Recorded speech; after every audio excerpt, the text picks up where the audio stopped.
말씀 들으면서 사랑의 법대로 살겠다라는 그런 다짐이 우리 모두에게 있었으면 좋겠습니다.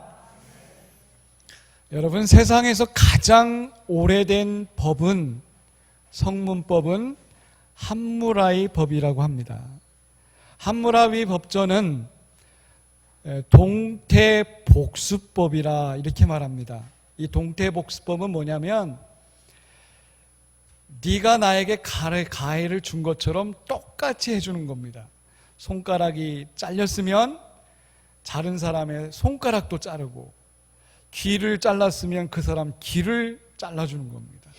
상처를 주면 상처를 그대로 내주는 거예요. 누군가가 사람을 죽였으면 그 사람도 반드시 죽이는 거, 이게 동태복수법이다 이렇게 말합니다. 여러분, 이러한 것들은 출애굽기 21장, 레위기 24장에도 똑같이 나왔습니다. 생명은 생명으로, 눈은 눈으로, 이는 이로, 손은 손으로, 발은 발로, 화상은 화상으로, 상처는 상처로, 멍은 멍으로 갚아야 한다라고 성경도 그렇게 말했습니다. 그래서 구약시대 사람들은 이 동태복수법이라고 하는 이 법에 따라서 사람들이 잘못한 것을 그대로 갚아 주었다는 것입니다. 언뜻 들으면 이 동태복수법이 굉장히 잔인해 보입니다. 목을 잘랐으면 그 사람 목을 똑같이 잘해야 되기 때문에 너무 잔인한 것 같다 이렇게 생각할 수 있지만, 이것은 굉장히 공정한 보복 원칙이라고 합니다. 만약에 이런 법이 없었다고 생각해 보세요. 그럼 힘 있는 사람이 약한 사람을 마구 때려 죽였을 겁니다. 농민의 아들이 귀족의 아들의 눈을 실명시켰어요. 그런데 이 귀족이 이놈 봐라, 이게 없는 놈이 하면서 그 가족을 완전히 몰살시킵니다. 그러면 농민처럼 억울하게 당하는 사람들은 어떻게 할까요? 이 사회 체제에 대해서 불만이 가득합니다. 그래서 사회가 불안정하게 가는 거예요. 잘못하면 사회가 무너질 수 있습니다.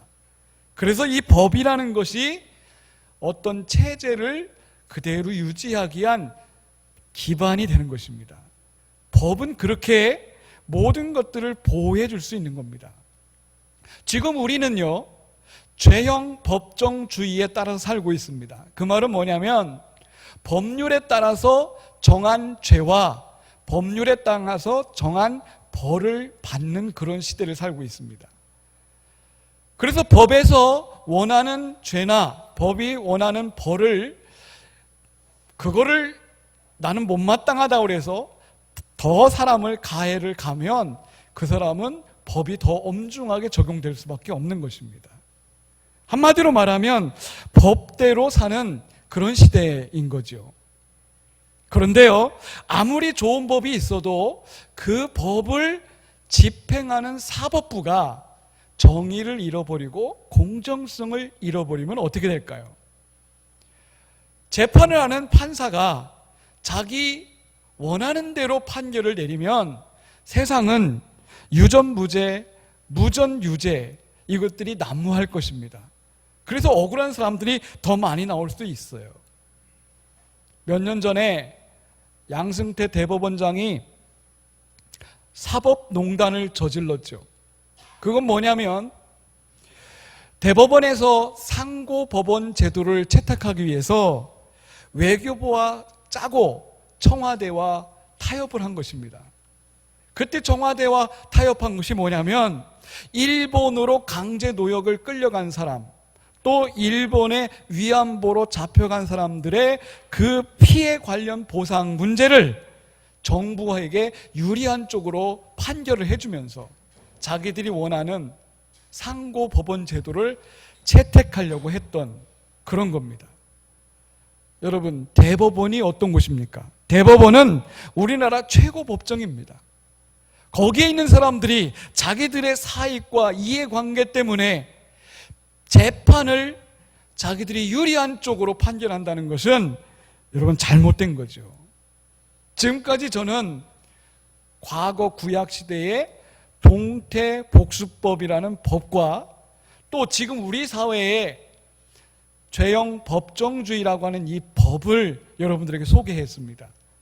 자, 그렇다면 우리 예수님께서는 어떤 법을 우리에게 주셨겠습니까? 예수님이 주신 법은 다른 게 아니에요. 동태복수법도 아니고 죄형 법정 그런 것도 아닙니다. 예수님이 주신 가장 멋있는 법은 뭐냐? 나와 여러분들에게 사랑의 법을 주셨습니다. 그게 예수님이 주신 법이에요.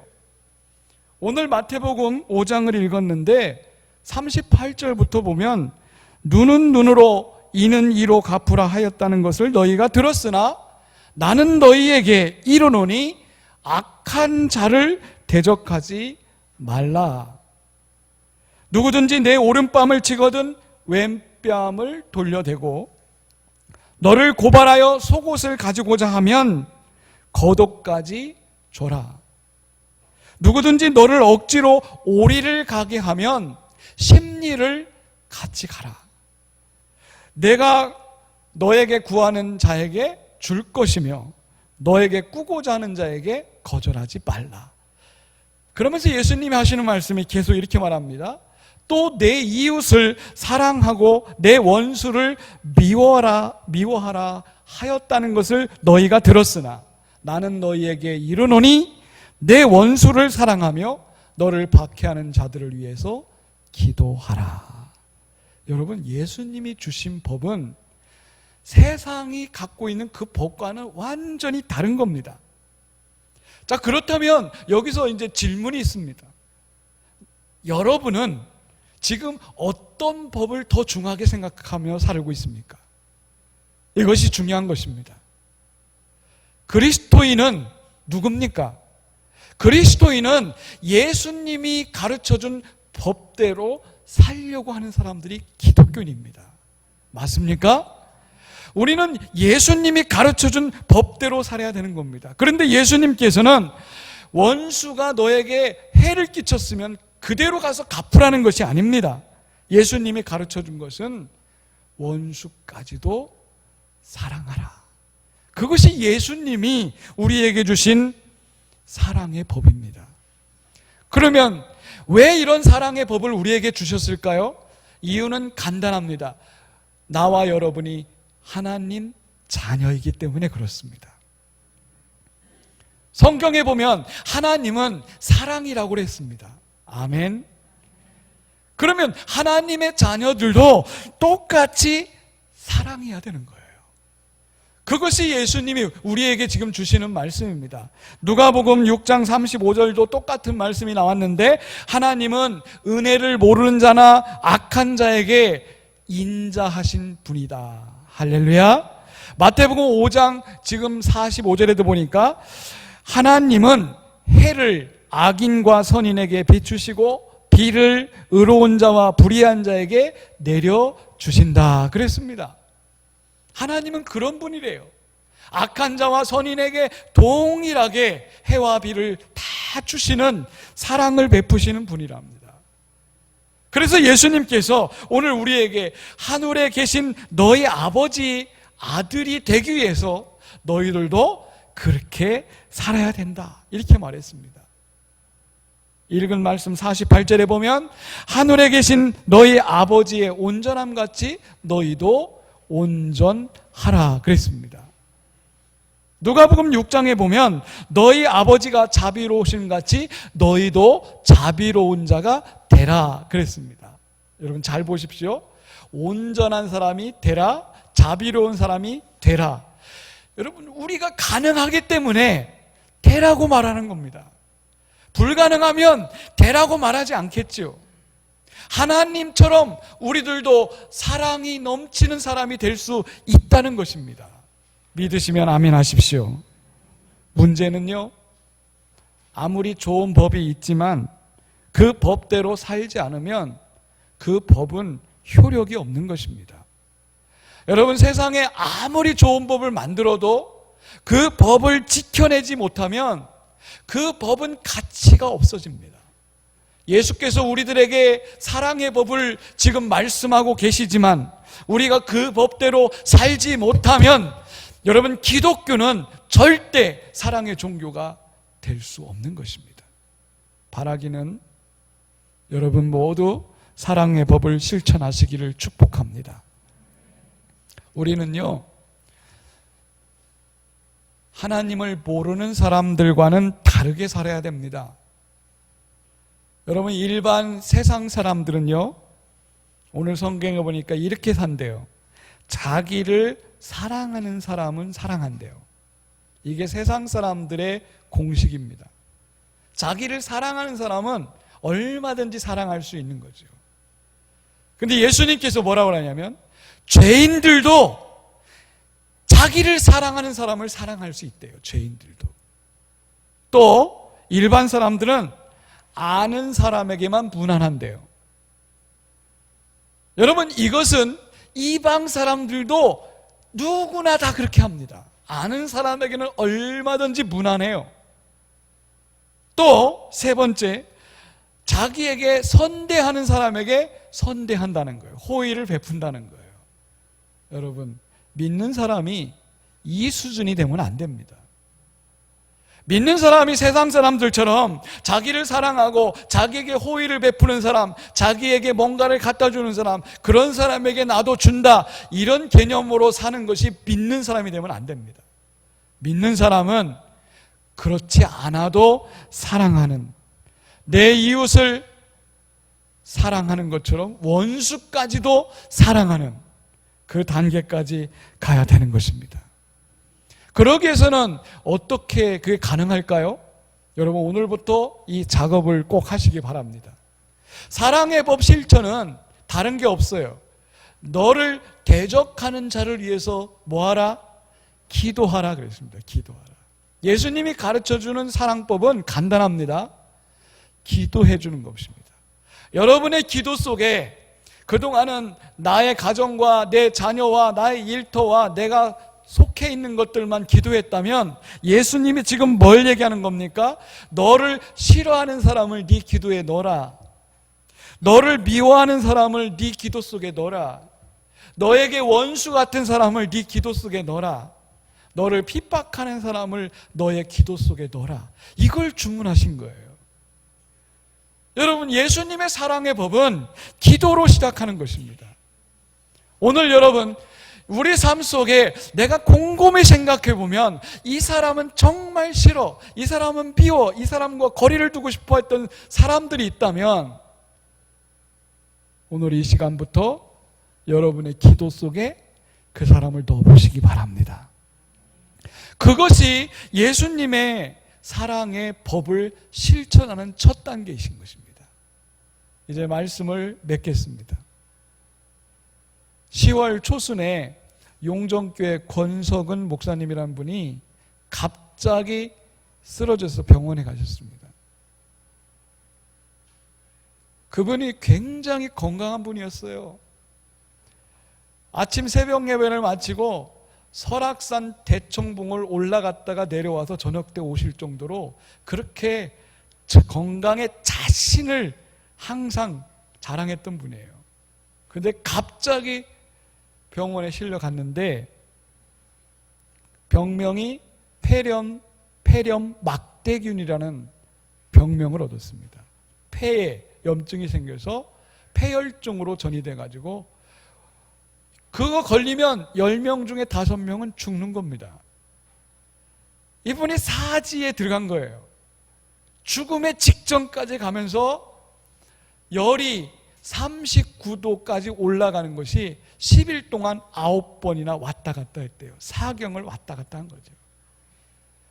그리고 나서 그 고통 속에 하나님이 주시는 은혜를 체험한 겁니다. 체험을 하고 나서 기적적으로 회복이 돼가지고 며칠 전에 퇴원을 했습니다. 그리고 퇴원하기 직전에 성도들에게 병상에서 50분짜리 영상 간증 설교를 교인들에게 띄운 그 영상이 대전로의 목사들에게 알려졌어요. 지금 한 구독이 한 600명 정도가 봤더라고요.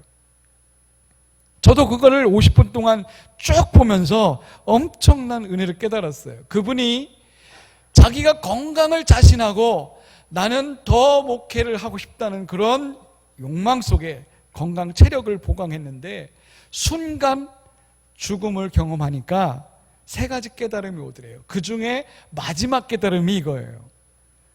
죽음에 이르는 시간은 매우 짧다라고 하는 것을 체험했다는 것입니다. 여러분, 하나님의 심판은 멀리 있지 않습니다.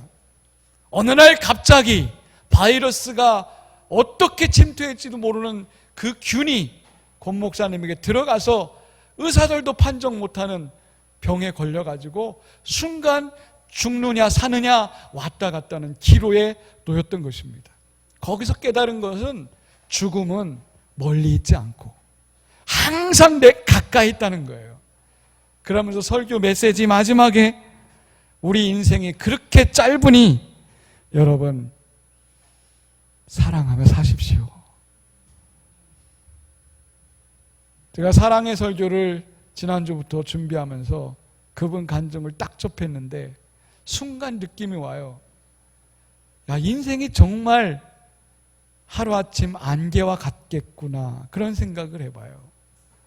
그 짧은 인생 동안 우리가 왜 미워하면서 살고 왜 사람을 싫어하면서 살고 왜 불평과 원망 속에 살아야 되는가? 여러분이 이 말씀을 여러분들이 경청하신다면 오늘 마음속에 예수님이 가르쳐준 사랑의 법대로 살아가시기를 축복합니다. 우리는 동태복수법도 아닙니다. 죄형 법정주의에 따라서 죄를 졌으니 너는 벌을 받아야 돼, 이런 사고도 버려야 됩니다. 어떻게 하든 서로 사랑하며 살아가시기를 축복합니다. 하나님 감사합니다. 오늘 예수님께서는 이 땅에 사는 많은 자들에게 사랑의 법을 선포하셨습니다. 내 이웃을 내 몸과 같이 사랑하듯 원수까지도 기도해주며 사랑하라고 하는 이 메시지, 단순히 흘려버릴 메시지가 아닙니다. 우리가 그대로 살아가라고 하는 주님의 준엄한 명령인 줄 믿습니다. 하나님, 서로 사랑하며 살게 하여 주시옵소서. 마음의 미움과 시기와 질투와 분냄이 있다면 이 짧은 인생, 이제는 사랑하며 남은 인생을 살아갈 수 있도록 하나님 붙잡아 주시옵소서. 감사드리며 예수님의 이름으로 기도드립니다. 아멘.